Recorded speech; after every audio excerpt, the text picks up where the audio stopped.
guys, this is Demian from the Songs of the Eons development team. We've been working hard on version 0.2 and on our way to version 0.2 in an effort to create ecology and soils and things like that.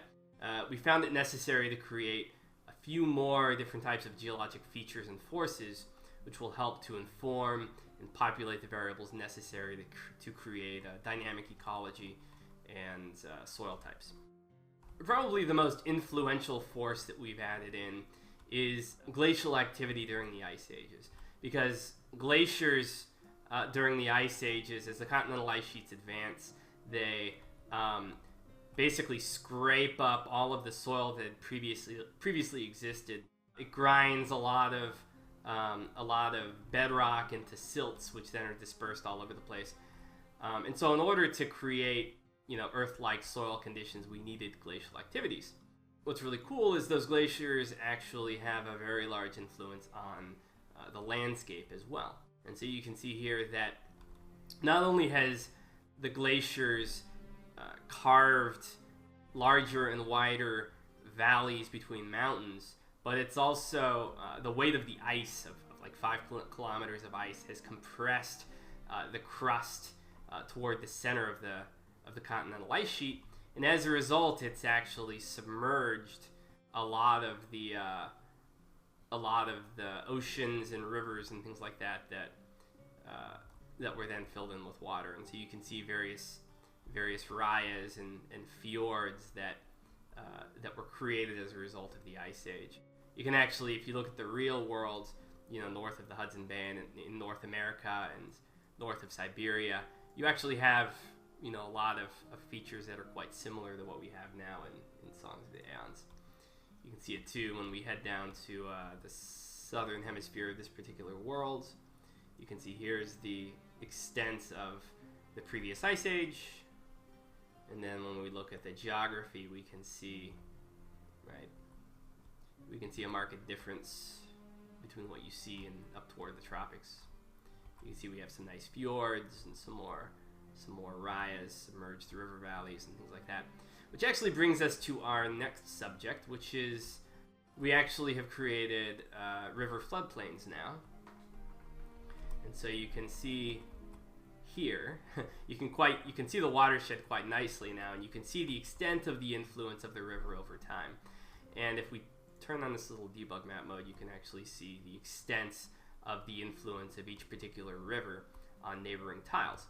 And in the future, that's going to inform the kinds of alluvial soils that appear near rivers and the extent of the flooding and deposits of silt and organics and things like that. So every place along these floodplains is likely to be prime agricultural land, and you'll see civilizations kind of inhabiting the zones of these floodplains.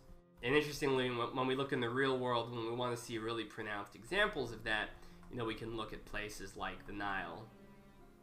Right, you can see the river itself is rather small, but the width of its influence. You basically have this area beneath the elevation of the surrounding area and carved out rivers, and you can kind of see it in Mesopotamia too.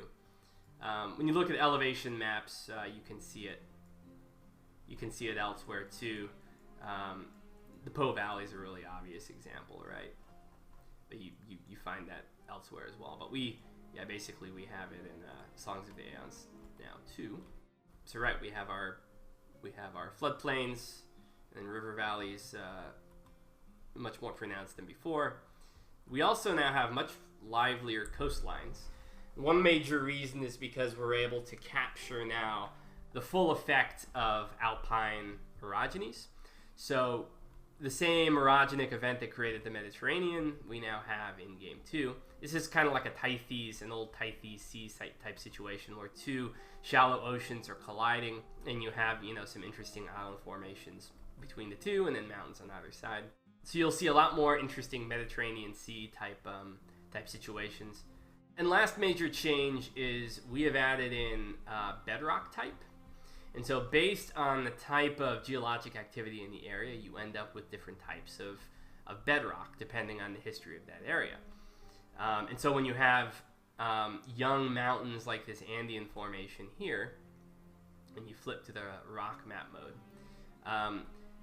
we have I know it looks a little crazy, but here you can see we have like granites, which are classed as acid platonics. We have basaltic type rocks, which are really great for agriculture when it erodes off and ends up in alluvial soils. We have volcanic rocks, which are also tend to be quite good for agriculture. And then we have various types of sedimentary rocks that have been created through water-oriented processes throughout history. Limestones, the green is limestone and was created in lower elevation areas that were once oceans but then are exposed. And to make a long story short, all of the different bedrock types will inform the type of soils that you end up with. And so, depending on the bedrock type, you could end up with super fertile soils that are really thin and don't last very long.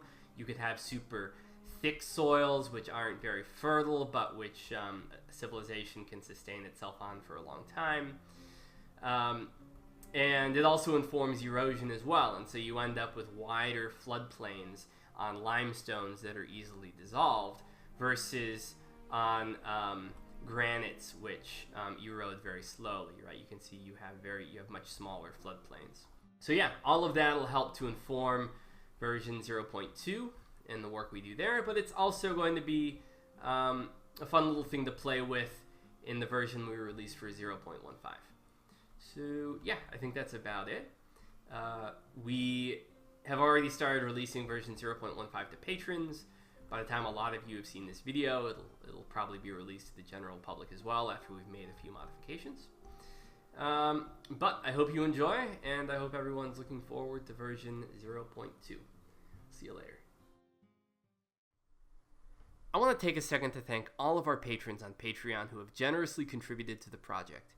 As you well know, the core developers treat Songs of the Eons as a full-time job, but we still have our day jobs, and every bit that's contributed helps us commit extra time to Songs of the Eons, buy new hardware and licenses, and generally advance the cause.